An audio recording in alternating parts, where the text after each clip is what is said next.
Hey y'all, it's Shelly. Janice, who is Cleaner Jan H on YouTube, had posted a video about the new way that she is storing her cling stamps.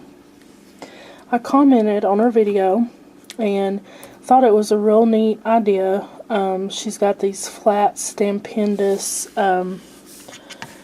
little clear boxes that the cling stamps fit in, and she was talking about cataloging them or organizing them in some way, and I suggested to her a Rolodex like I have.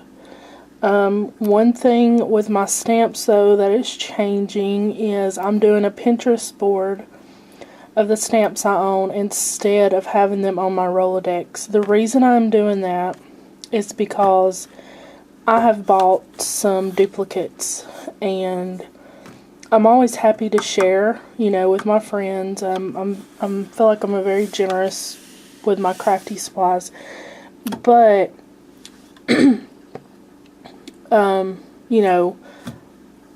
there's even one stamp set that I had bought 3 of, and I don't like doing that. I have myself on a budget now for crafting.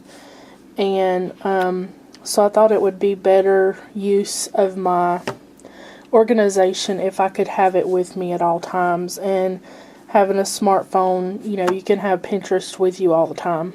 So I'm showing this so that Janice can see how I was organizing everything. But this is also my Rolodex for other things, and I'm keeping this one. I actually watched a video on several of these, but the first one that comes to my mind was from Cara, who is AK Caribou, and I will try to remember to post a link to her channel and to the video if I can find it. But basically what I did was I just bought this Rolodex from, I believe I got it from Amazon, and it's just black. And it's, it's pretty sturdy. It has the handle here. And then this little, I don't know. I mean, you really couldn't put a whole lot here. You might be able to put some clips or something there. And then my first page, I made it so where it can be, it's pretty. I decorated it. This is my first divider tab, and when I'm done looking through this, I always fold it back to this tab. So, and then here you can see I have extra, because I don't have this full yet.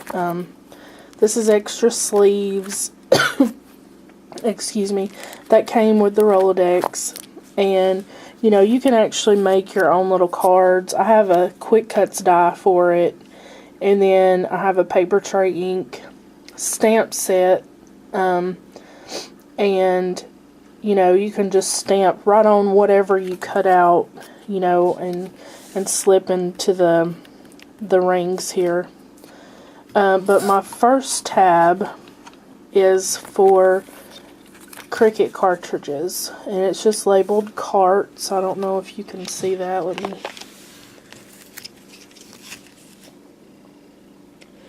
I'm sorry if I get shaky because I picked the camera up. And I don't have any of my Cricut cartridges in here right now. I don't really use my Cricut a whole lot. I don't have a whole lot of time, so that's the last thing I want to spend my time doing is figuring out how to size it and all that. My next one is dates. Sorry, I thought that was dies. And this one is just basically for like birthdays, anniversaries, things that I want to remember to send a card for. Okay, and you just, write on the little cards the date and what it is. And just have your whole little section there for that. And, I mean, it's pretty self-explanatory for all of them, but I want to show you specifics. And then this one is dies. And what I did on this one was... Okay.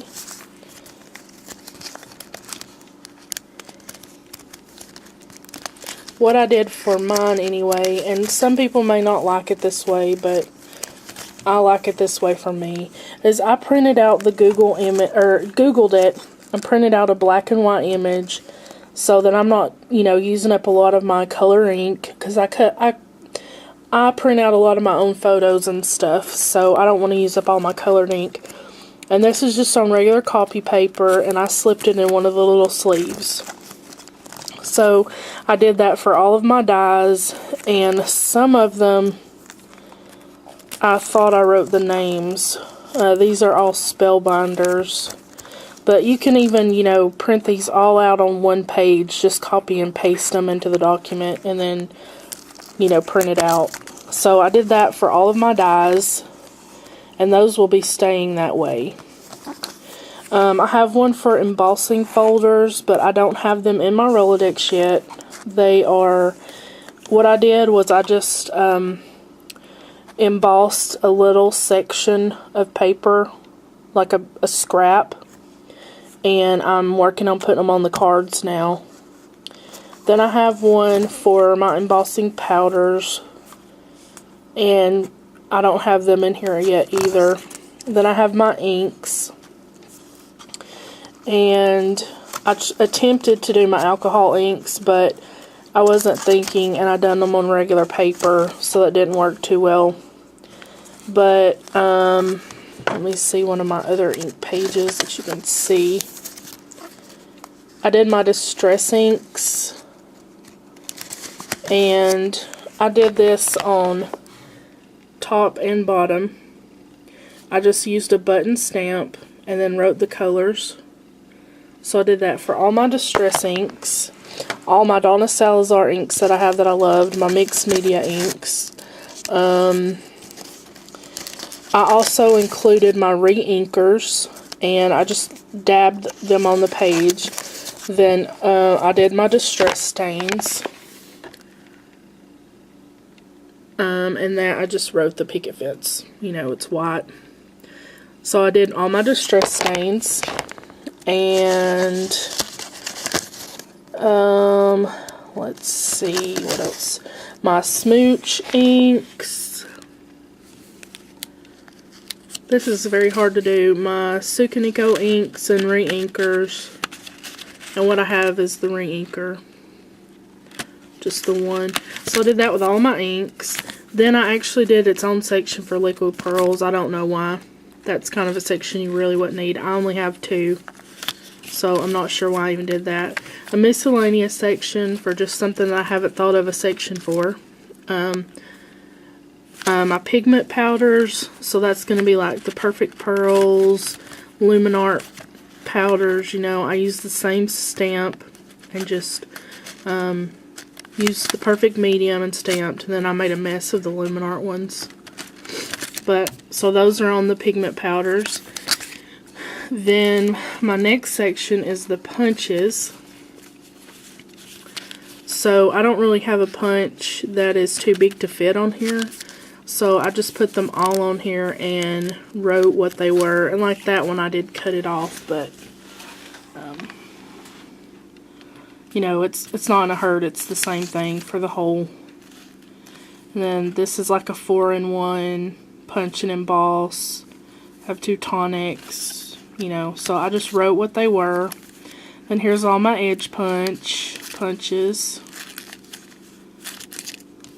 So yeah, that's all my punches are in that section. Then I have the So Easy tool, and I was trying to think of a way